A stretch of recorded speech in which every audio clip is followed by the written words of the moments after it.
আসসালাম সাহাবা, আসসালাম সাহাবা, আসসালাম সাহাবা, আসসালাম সাহাবা। আসসালামু আলাইকুম ওয়া রাহমাতুল্লাহ। আলহামদুলিল্লাহি রাব্বিল আলামিন ওয়াল আকিবাতু লিল মুত্তাকিন ওয়া আলা আলিহি ওয়া আসহাবিহি আজমাইন, আম্মা বাদ। সুপ্রিয় দর্শক, কাছে কিংবা দূরে বিশ্বজুড়ে যে যেখান থেকে দেখছেন মাহে রমাদানের এই বরকতময় সময়ে আপনাদেরকে স্বাগত জানাচ্ছি আপনাদের প্রিয় চ্যানেল জিটিভির পর্দায় ইসলামী ব্যাংক বাংলাদেশ পিএলসি নিবেদিত প্রেরণার বাতিঘর অনুষ্ঠানে, powered by Islami bank foundation, ওয়ালিয়া হজ কাপেলা ও আন্তরিক হজ কাপেলা। সুপ্রিয় দর্শক, সাহাবীদের জীবনাচারমূলক অনুষ্ঠান প্রেরণার বাতিঘর। আমরা এই অনুষ্ঠানে এক একদিন এক একজন সাহাবীর জীবনী নিয়ে আলোচনা করি। আজকে আমরা আলোচনা করব রাসূল সাল্লাল্লাহু আলাইহি সাল্লামের একজন বিশিষ্ট সাহাবী জাবের বিন আবদুল্লাহ সম্পর্কে। আর এই বিষয়ে আলোচনার জন্য আমরা আমাদের স্টুডিওতে দুজন খ্যাতনামা স্কলারকে আমন্ত্রণ জানিয়েছি। আপনাদের সাথে তাদেরকে পরিচয় করে দিচ্ছি। আমাদের সাথে আজকে উপস্থিত আছেন হামদর্দ বিশ্ববিদ্যালয় বাংলাদেশের কলা ও সামাজিক বিজ্ঞান অনুষদের ডিন প্রফেসর ডক্টর আমানুদ্দিন মুজাহিদ স্যার। আসসালামু আলাইকুম রহমতুল্লাহি ওয়া বারাকাতুহু। ওয়ালাইকুম আসসালাম ওয়া রাহমাতুল্লাহ। স্যার কেমন আছেন? আলহামদুলিল্লাহ আলহামদুলিল্লাহ হামদান কাসীরান তাইয়িবান মুবারাকান। আমাদের সাথে আরেকজন মেহমান উপস্থিত আছেন উত্তরা কেন্দ্রীয় জামে মসজিদের খতিব ডক্টর রফিকুল ইসলাম মাদানী স্যার। আসসালামু আলাইকুম রহমতুল্লাহি ওয়া বারাকাতুহু। ওয়ালাইকুম আসসালাম ওয়া রাহমাতুল্লাহ। স্যার কেমন আছেন? জি আলহামদুলিল্লাহ, আপনি ভালো আছেন? জি আলহামদুলিল্লাহ। স্যার, আমাদের আজকের আলোচনার বিষয় হচ্ছে হযরত জাবির ইবনে আবদুল্লাহ। আমরা শুরুতেই প্রফেসর ডক্টর আমানুদ্দিন মুজাহিদ স্যারের কাছে আসতে চাই। ওনার পরিচয় সম্পর্কে যদি একটু বলতেন। আজকের এই প্রেরণার বাতিঘর অনুষ্ঠানের প্রিয় সঞ্চালক, সম্মানিত দর্শক মণ্ডলী, আসলে বরাবরের মতোই প্রেরণার বাতিঘরে বিশিষ্ট সাহাবীদের যে আলোচনা অনুষ্ঠিত হয় তারও ধারাবাহিকতা আজকের যে আলোচনা যে মহান সাহাবীর হযরত জাবির ইবনে আবদুল্লাহ রাদিয়াল্লাহু তাআলা আনহু, একজন জলিল কদর সাহাবী হযরত জাবির ইবনে আবদুল্লাহ রাদিয়াল্লাহু তাআলা আনহু। আমরা যদি ওনার জীবনী বিশ্লেষণ করি তাহলে দেখি যে অত্যন্ত ছোট বয়সে উনি প্রিয় নবী সাল্লাল্লাহু আলাইহি ওয়াসাল্লামের সান্নিধ্য পেয়েছেন। ঐতিহাসিকরা লিখেছেন, হাদিসের কিতাবে আসছে যে আকাবার দ্বিতীয় শপথের সময় ওনার বাবা হযরত আবদুল্লাহ রাদিয়াল্লাহু তাআলা আনহু ইসলাম গ্রহণ করেন এবং তখনই ওনার সাথে প্রিয় নবী সাল্লাল্লাহু আলাইহি ওয়াসাল্লাম সাক্ষাৎ হয়েছে এবং কিতাবের বর্ণনায় আসছে যে ওই সময় উনি ইসলাম গ্রহণ করেছেন। আরেকটি বর্ণনায় আসছে যে উনি হযরত মুসাব ইবনে উমাইর রাদিয়াল্লাহু তাআলা আনহু যখন মদিনায় ইসলাম প্রচার করেন তখন উনি ইসলাম গ্রহণ করেছেন। তো ওনার বাবা হচ্ছেন হযরত আবদুল্লাহ ইবনে আমর রাদিয়াল্লাহু তাআলা আনহু, দাদা হচ্ছেন হযরত আমর। তো বংশানুক্রমেই ওনারা খুব অভিজাত পরিবারের সন্তান ছিলেন এবং ধনীর সন্তান ছিলেন।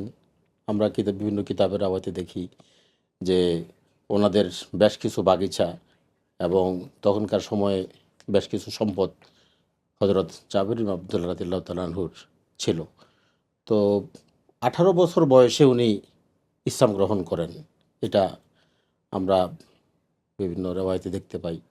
হযরত জাবির ইবনে আবদুল্লাহ রাদিয়াল্লাহু তাআলা আনহু প্রিয় নবী সাল্লাল্লাহু আলাইহি ওয়াসাল্লামের সান্নিধ্যে ওনার জীবনের পুরো সময়টাই কাটিয়েছেন এবং ইন্তেকালের সময় আমরা যেটা দেখতে পাই যে 78 হিজরিতে উনি ইন্তেকাল করেছেন। তার মানে মদিনায় যে সকল সাহাবী দীর্ঘকাল পর্যন্ত জীবিত ছিলেন এর মধ্যে হযরত জাবির ইবনে আবদুল্লাহ রাদিয়াল্লাহু তাআলা আনহু অন্যতম এবং হাদিসের বর্ণনার ক্ষেত্রেও আমরা ওনার অবদান দেখতে পাই যে উনি প্রায় 1540-এর উপরে হাদিস বর্ণনা করেছেন, যেখানে বুখারী এবং মুসলিম, যেটাকে আমরা মুত্তাফাকুন আলাইহি বলি, তারা একত্রে 60টি হাদিস বর্ণনা করেছেন। এর মধ্যে পৃথক পৃথকভাবে ইমাম বুখারী এবং ইমাম মুসলিম রহমতুল্লাহ আলাইহি বিভিন্ন হাদিস নিয়েছেন। আবার ফকির দিক থেকে আমরা যদি দেখি তাহলে এই ক্ষেত্রে উনি একজন পণ্ডিত ছিলেন। বিভিন্ন সাহাবীরা বিভিন্ন বিষয়ে মাসলা নেওয়ার জন্য হযরত জাবির ইবনে আবদুল্লাহ রাদিয়াল্লাহু তাআলা আনহুর শরণাপন্ন হতেন এবং অত্যন্ত সাবলীল ভাষায় উনি এটা সমাধান করতেন। আসলে হযরত জাবির ইবনে আবদুল্লাহ রাদিয়াল্লাহু তাআলা আনহু বহুমাত্রিক প্রতিভার অধিকারী ছিলেন। আল্লাহ রাব্বুল আলামিন ওনাকে এমন কিছু জ্ঞান এবং প্রজ্ঞা দিয়েছেন যেটার মাধ্যমে উনি তৎকালীন সমসাময়িক একজন আলোকবর্তিকার মতো ভূমিকা রেখেছেন মদিনার জিন্দেগিতে, এটা আমরা দেখতে পাই। স্যার ধন্যবাদ। আমরা আবারও আসবো আপনার কাছে। আমরা আসবো এখন ডক্টর রফিকুল ইসলাম মাদানী স্যারের কাছে। আমরা জাবির ইবনে আবদুল্লাহ সম্পর্কে জানতে পাই যে তিনি অল্প বয়সে ইসলাম গ্রহণ করেছেন। হাদিস বর্ণনায় তার অনেক অবদান রয়েছে। তো এখন জাবের ইবনে আব্দুল্লাহর যে রাসূল সাল্লাল্লাহু আলাইহি ওয়াসাল্লামের সাহচর্য এবং হাদিস বর্ণনায় তার অবদান সম্পর্কে যদি একটু বলতেন স্যার। আলহামদুলিল্লাহ, আসসালাতু ওয়াসসালামু আলা রাসূলিল্লাহি ওয়া বাদ। একজন সাহাবী মানেই হলো তিনি সৌভাগ্যমণ্ডিত ওই ব্যক্তি যাকে নবী মুহাম্মদ রাসূলুল্লাহ সাল্লাল্লাহু আলাইহি সাল্লামের মাধ্যমে আল্লাহ সুবহানাহু ওয়া তাআলা অন্ধকার থেকে আলোয় এনেছেন এবং এতটা মানে তিনি উন্নীত হয়েছেন যে কারণে আল্লাহ সুবহানাহু ওয়া তাআলা পূর্বে যাদের কথা বলেছিলেন ওয়াকুনতুম আলা শাফা হুফরাতিম মিনান নারি ফাআনকাযাকুম মিনহা, তোমরা তোমাদের জাহিলিয়াত বর্বরতা এবং তোমাদের অপতৎপরতায় এতটা জঘন্যতায় পৌঁছে গিয়েছিলে আর একটু হলেই নরকে পতিত হয়ে যেতে। এখন আল্লাহ সুবহানাহু ওয়া তাআলা এই নবীজির সান্নিধ্যে আসার কারণে, নবীজির কিতাব এবং হিকমার দীক্ষা গ্রহণ করার কারণে এমন একটা মানে তারা উন্নীত হলেন। আল্লাহ সুবহানাহু ওয়া তাআলা এবার আয়াত নাজিল করলেন, ওয়াস-সাবিকুনাল আউয়ালুন মিনাল মুহাজিরিন ওয়াল আনসার ওয়াল্লাযীনা ইত্তাবাউহুম বিইহসান রাদিয়াল্লাহু আনহুম ওয়া রাদু আন। আল্লাহ সুবহানাহু ওয়া তাআলা তাদের প্রতি রাজি, তারাও তাদের প্রতি রাজি। আল্লাহ পুরস্কার ঘোষণা করলেন, ওয়া আ'আদ্দা লাহুম জান্নাত তাজরি তাহতাল আনহার খালিদিনা ফিহা যালিকাল ফাওজুল আযীম। তাদের মানে সফলতার, চূড়ান্ত সফলতার কথা বললেন। জাবের রাদিয়াল্লাহু তাআলা আনহু, যেমনটি স্যার বলছিলেন যে তিনি 18 বছর বয়সে ইসলাম গ্রহণ করলেন এবং সেটি বাইয়াতুল আকাবায় যারা ইসলাম গ্রহণ করেছিলেন এর মধ্যে তিনি ছিলেন সর্বকনিষ্ঠ সাহাবী। ওই উপস্থিতির 72 জনের মধ্যে সর্বকনিষ্ঠ ব্যক্তি তিনি ছিলেন। তো সাহাবায়ে কেরাম মর্যাদার দিক থেকে সবাই কিন্তু এমন একটা স্ট্যাটাসে যে উম্মতের কেউই পরবর্তী যারা এসছেন ওই স্ট্যাটাসে কেউ পৌঁছাতে পারবে না।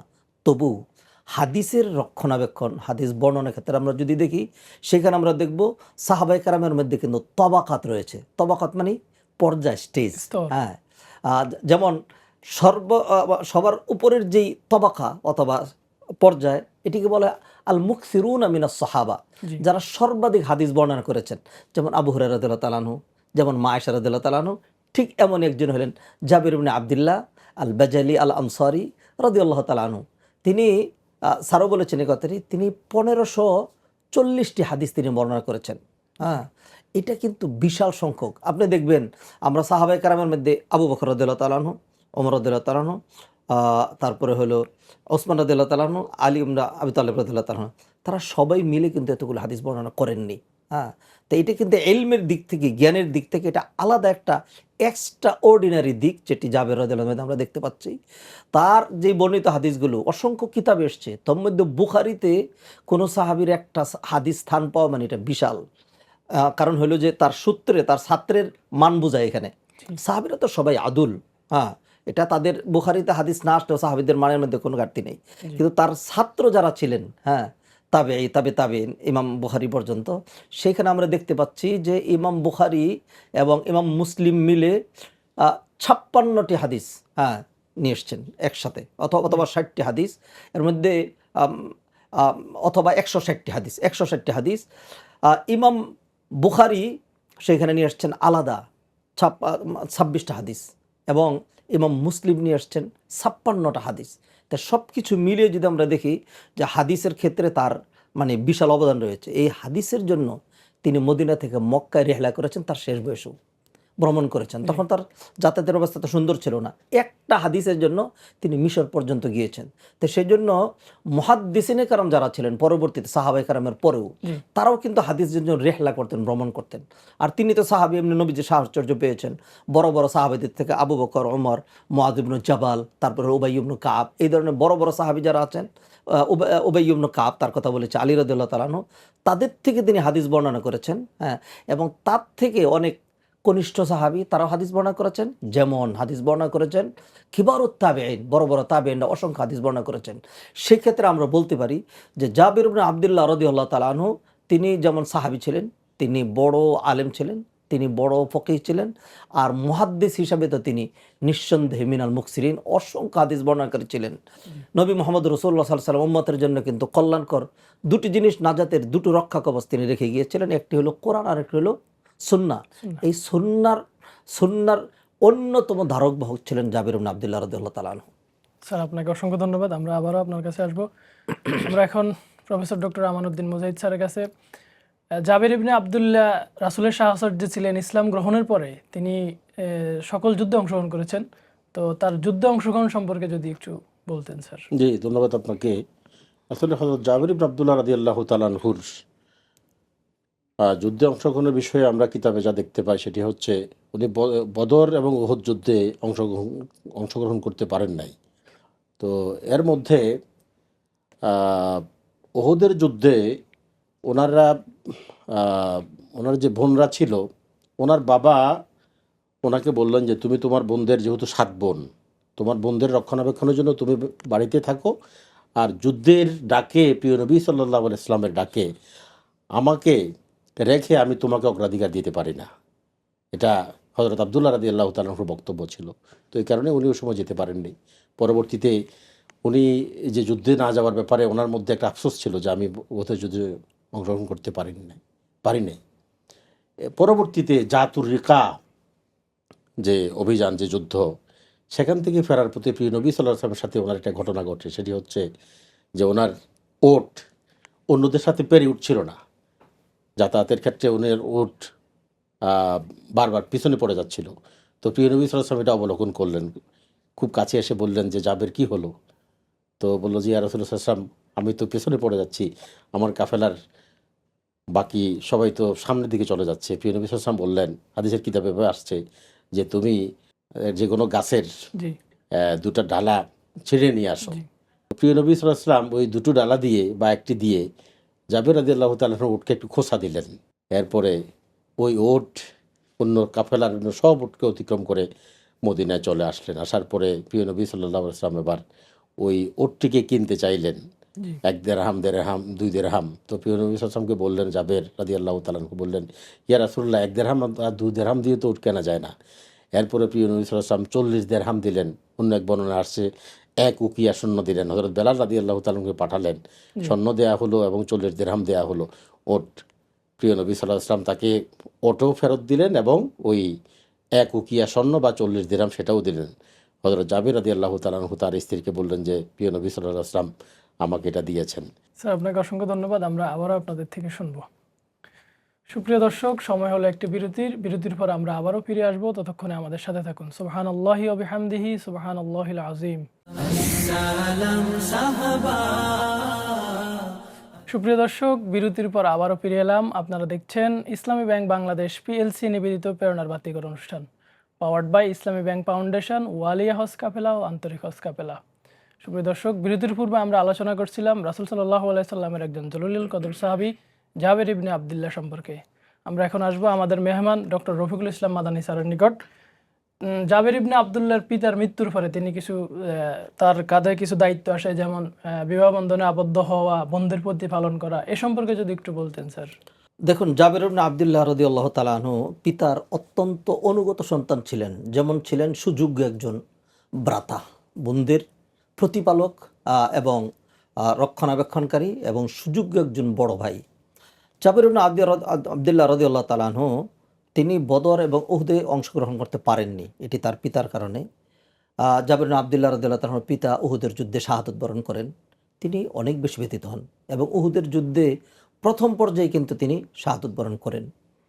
এরপরে বাবা যাওয়ার সময়ে, যুদ্ধে যাওয়ার সময় বলে গিয়েছিলেন, 2টো ওসিয়ত করেছিলেন। একটি হলো, বাবা, আমি যে যুদ্ধে যাচ্ছি আমি মনে করছি আমার হয়তো আর ফেরা হবে না।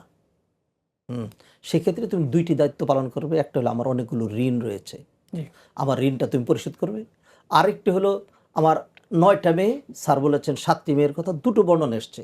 একটা বর্ণনায় 7 জন কন্যা ছিল, আব্দুল্লাহর সন্তান জাবেরের ভগ্নী। আরেকটা বর্ণনা আসছে 9 জন। তো তুমি তাদেরকে দেখাশোনা করবে। জাবের রাদিয়াল্লাহু তাআলা আনহু পিতার মৃত্যুতে অনেক ক্রন্দন করলেন। অন্যান্য সাহাবায়ে কেরাম কিন্তু বাধা দিয়েছেন, নবীজি সাল্লাল্লাহু আলাইহি ওয়াসাল্লাম বাধা দেননি এই জন্য যে না, ঠিক আছে, তাকে তার ব্যথা প্রকাশ করার সুযোগ দেওয়া হোক। এরপর থেকেই তিনি তার জীবনটাকে পিতার মানে বিয়োগের পরে আরও বেশি ন্যস্ত করলেন নবীর সাহচর্য এবং ইসলামের খেদমতে। সর্বপ্রথম যেই যুদ্ধে তিনি অংশগ্রহণ করেছিলেন সেটা হামরাউল আসাদ। এটা উহুদের যুদ্ধের ঘটনার একদিন পরের ঘটনা। নবীজি সাল্লাল্লাহু আলাইহি ওয়াসাল্লাম সবাইকে নিয়ে যখন ওই যে মক্কার কাফেররা যারা চলে গিয়েছিল তারা আবার রিটার্ন আসার পরিকল্পনা করেছিল, নবীজি তাদেরকে দাওয়া করলেন এবং সেখানে শুধু অনুমতি দেওয়া হলো যারা উহুদ যুদ্ধে অংশগ্রহণ করছে শুধু তাদেরকে। জাবের রাদিয়াল্লাহু তাআলা অংশগ্রহণ করতে পারেননি। তিনি বিশেষভাবে নিবেদন করলেন, ইয়া রাসূলুল্লাহ, যেহেতু জাবেরের মনটাও ভারাক্রান্ত হৃদয়, নবীজি তাকে অনুমতি দিয়েছিলেন, এটা তিনি অংশগ্রহণ করলেন। এরপরে ফিরে আসার পর থেকে তিনি দেখলেন যে বাবা নাই, মা নাই, তারপরে 9টা বোন, এদের প্রতিপালনের বিষয়। তখন তিনি সর্বপ্রথম যে কাজটি করলেন সেটা হলো তিনি দেখলেন তার বিয়ে করা দরকার। তখন তিনি বিয়ের ক্ষেত্রে খুব সুন্দর পরিকল্পনা করলেন। তিনি বিয়ে করলেন একজন মানে পূর্বের বিবাহিতা একজন মহিলাকে, বিধবা নয়। বিধবা বিধবা একজন মহিলাকে তিনি বিয়ে করলেন। কুমারী মেয়ে বিয়ে করলেন না। নবীজি একদিন তার হাতে হঠাৎ একটা চিহ্ন দেখলেন, মানে হলুদ ব্যবহারের চিহ্ন। তখন নবী জিজ্ঞাসা করলেন যে কিসের চিহ্ন এটা? তখন তুমি কি বিয়ে করেছো? বলে যে হ্যাঁ বিয়ে করেছি। নবীজি বললেন বিক্রান আম সাইয়িবান, কুমারী নাকি বিধবা? তখন তিনি বললেন না ইয়া রাসূলুল্লাহ, কুমারী বিয়ে করতে পারিনি। তখন নবীজি বললেন হাল্লা বিক্রান তুলাইবু হাও তুলাইবু, যদি কুমারী বিয়ে করতে তুমিও তার সাথে অনেক মজা করতে পারতে, সেও তোমার সাথে। তখন তিনি বললেন ইয়া রাসূলুল্লাহ, আমার দায়িত্বে অর্পিত হয়েছে আমার 9 জন বোন, এরা ছোট ছোট, এখন তাদের সাথে আর একটা ছোট্ট মেয়ে নিয়ে আসবো, তখন ঝামেলার উপরে আরও ঝামেলা হবে। সেই জন্য আমি একজন স্ত্রী বিয়ে করেছি যে নাকি আমার স্ত্রী হওয়া সত্ত্বেও তাদের সাথে মায়ের মতো ভূমিকা রাখবে, তাদের চুলগুলো আছড়ে দেবে, তাদেরকে গোসল করিয়ে দেবে, তাদের পরিপাটি করবে। তো সেই জন্য নবীজি সাল্লাল্লাহু আলাইহি সাল্লাম খুবই খুশি হলেন, তার জন্য বারাকার দোয়া করলেন। তো তিনি পিতার মৃত্যুর পরে তিনি এই কাজটা করলেন, বিবাহ করলেন এবং খুব সুন্দর চয়ন করলেন। আল্লাহ সুবহানাহু ওয়া তাআলা বারাকা দিলেন। এবং তার স্ত্রী কিন্তু সাংঘাতিক বুদ্ধিমতী ছিল। স্যার যে ঘটনাটি বলছিলেন ওই যে খন্দকের ঘটনা, তো এই খন্দকের ঘটনার একটু অংশ নিয়ে আসছি যেটা তার স্ত্রীর সাথে রিলেটেড। জাবের রাদিয়াল্লাহু তাআলা আনহু অন্যান্য সাহাবীদের সাথে খনন কাজে ব্যস্ত ছিলেন। নবীজি তখন রেস্ট নিচ্ছেন অন্যদের সাহাবীদের সাথে। একটা পাথর এমন বেরিয়ে আসলো যেটা না সাহাবীরা উঠাতে পারছিলেন না ভাঙতে পারছিলেন। নবীজিকে বলার পরে তখন নবীজি সাল্লাল্লাহু আলাইহি সাল্লাম এগিয়ে গেলেন এবং বললেন আতুনিল মিওয়াল, আমাকে কুড়াল অথবা কোদালটা দাও। নবীজি এটাকে আঘাত দিয়ে ভাঙলেন। যখন এরকম তিনি হাত উপরে তুলেছেন, তো মাটির কাজ করার সময় তো গায়ে লম্বা জামা থাকে না, তখন হঠাৎ করে জামাটা উপরে উঠে গেল। তখন জাবের রাদিয়াল্লাহু তাআলা সামনে ছিলেন, তিনি তাকিয়ে দেখেন নবীজির পেটটা পিঠের সাথে লাগা, একটা চ্যাপ্টা পাথর দিয়ে আর একটা কাপড় দিয়ে টাইট করে বাঁধা। জাবের রাদিয়াল্লাহু বুঝতে বাকি থাকলো না, সর্বনাশ, নবীজি এরকম ক্ষুধা নিয়ে মাটির কাজ করছেন। তখন তিনি অনুমতি চাইলেন, ইয়া রাসূলুল্লাহ, আমার বাড়ি খুব কাছে, যাবো আর আসবে, একটু অনুমতি দেন। নবীজি অনুমতি দিলেন। গিয়ে তার স্ত্রীকে বললেন যে বাড়িতে খাবারের কি আছে? তখন বললেন কি আর আছে? খোঁজাখুঁজি করে স্বামী স্ত্রী মিলে 100 পরিমাণ জব বের করলেন। খুব খুশি হলেন, তুমি এটাকে পিষে আটা বানাও আর বকরিটা আমি জবাই করে দিই। এটাই ছিল তাদের, এই বকরি রাখা দরকার, নবীজিকে খাওয়াবো। যখন তিনি আসছেন তখন তার স্ত্রী খুব বুদ্ধিমতী ছিলেন। তিনি বললেন যে তুমি তো একটু বোকা কিসিমের, হ্যাঁ, গিয়া নবীজিকে এমনি কথা বলে ফেলো না, ডাক দিয়ে নে বলবেন ইয়া রাসূলুল্লাহ, এতটুকু খাবার, ফাতাআল আনতা ওয়া রাজুলুন আও রাজুলাইনি মাক, আপনার সাথে 1-2 জনকে নিয়ে আসেন। তিনি ঠিকই ডেকে বললেন। নবীজি সাল্লাল্লাহু আলাইহি সাল্লাম তখন সবাইকে ডাক দিলেন, আইয়ুহাল মুহাজিরুন আইয়ুহাল আনসার আইয়ুহাল মুজাহিদুন। বুখারীতে এই হাদিস আমি নিজে পড়িয়েছি। হ্যাঁ, সেখানে বলা হচ্ছে ওয়াহুম ইয়াউমা ইদিন আলফুন, সেদিন তাদের সংখ্যা ছিল 1000।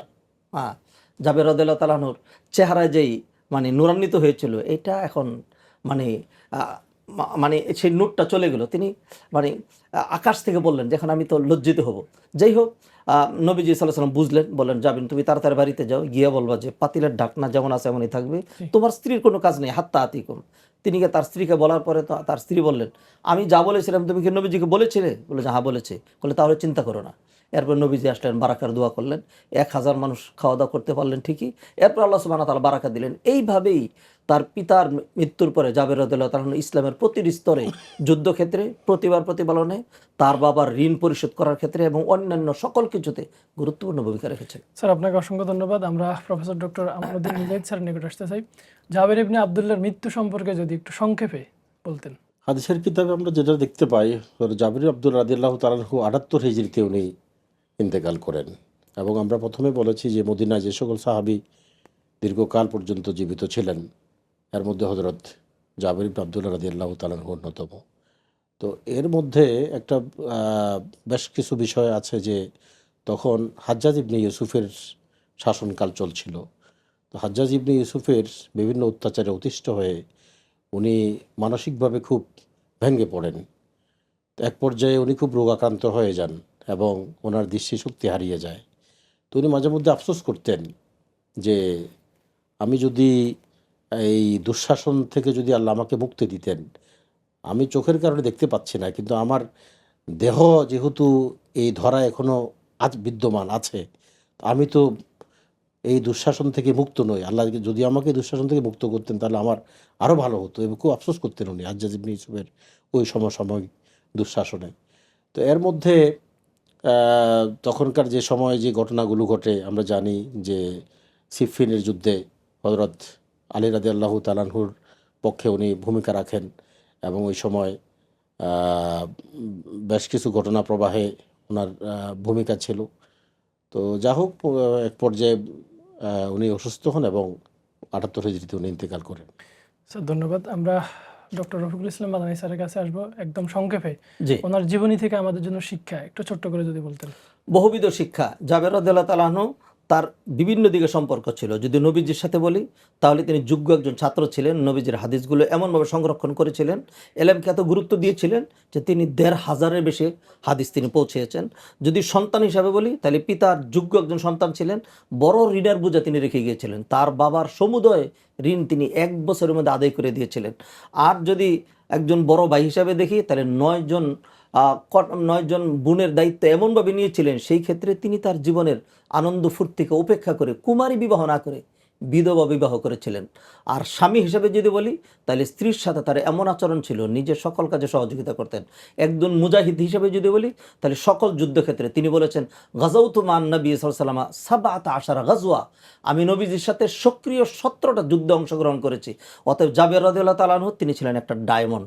সেই জন্য আমি বলবো আল্লাহ সুবহানাহু ওয়া তাআলা কোরআনে যেমনটি বলেছেন, লাকাদ কানা ফি কসাসিহিম ইবরাতুন লিউলিল আলবাব, তাদের ঘটনা প্রবাহে যারা জ্ঞানবান সম্প্রদায় তাদের জন্য শিক্ষা রয়েছে। আসুন আমরা সাহাবীদের জীবনী অধ্যয়ন করি, জানি।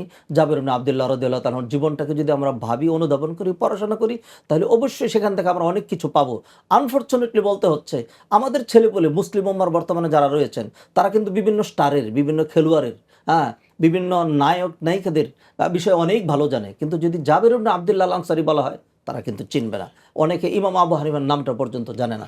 সেই জন্য আমি নিবেদন করব আজকের এই মিডিয়ার মাধ্যমে, আসুন সাহাবীদেরকে জানি, তাদের চাইতে ভালো এই উম্মতের মধ্যে কে হবে। আমি যদি একটু যোগ করি, হযরত জাবির ইবনে আব্দুল্লাহ রাদিয়াল্লাহু তাআলা আনহুর শিক্ষা এখানে একজন অনুগত সন্তান, অনুগত বাবা এবং অনুগত স্বামী জি এবং আদর্শের মূর্ত প্রতীক, এই তিনটাই হযরত জাবির ইবনে আব্দুল্লাহ রাদিয়াল্লাহু তাআলা আনহুর জীবনে বিদ্যমান। শায়খ যেমনটি বলছিলেন যে আসলে অনুকরণের ক্ষেত্রে হযরত জাবির ইবনে আব্দুল্লাহ রাদিয়াল্লাহু তাআলা আনহুর যে ভূমিকা বা আদর্শ, এটা আমাদের জন্য এবং উম্মার আজকের যে দুর্দশা সেক্ষেত্রে তারুণ্যের জন্য অনুসরণীয় এবং অনুকরণীয়। জি স্যার, আপনাদের দুজনকে অসংখ্য ধন্যবাদ কষ্ট করে এসে আমাদেরকে সময় দেওয়ার জন্য। আশা করছি আমাদের দর্শকরা আপনাদের কথাগুলোর দ্বারা উপকৃত হবে। জি, আপনাকেও ধন্যবাদ এবং জিটিভিকেও ধন্যবাদ। জাযাকুমুল্লাহু খাইরান। সুপ্রিয় দর্শক, আমরা শুনছিলাম রাসূল সাল্লাল্লাহু আলাইহি সাল্লামের একজন বিশিষ্ট সাহাবী জাবের ইবনে আব্দুল্লাহর জীবনী সম্পর্কে। আমরা যেন সাহাবায়ে কেরামের জীবনী থেকে শিক্ষা গ্রহণ করতে পারি সেই তৌফিক কামনা করছি। আজকে বিদায় নেওয়ার পালা। আগামী দিন রাসূল সাল্লাল্লাহু আলাইহি সাল্লামের আরেকজন বিশিষ্ট সাহাবীর জীবনী নিয়ে হাজির হয়ে যাব। ততক্ষণে আল্লাহ রাব্বুল আলামিন আপনাদেরকে ভালো রাখুন। সুবহানাকাল্লাহুম্মা ওয়া বিহামদিকা আশহাদু আল্লা ইলাহা ইল্লা আনতা আস্তাগফিরুকা ওয়া আতুবু ইলাইক। আসসালাম সাহাবা, আসসালাম সাহাবা।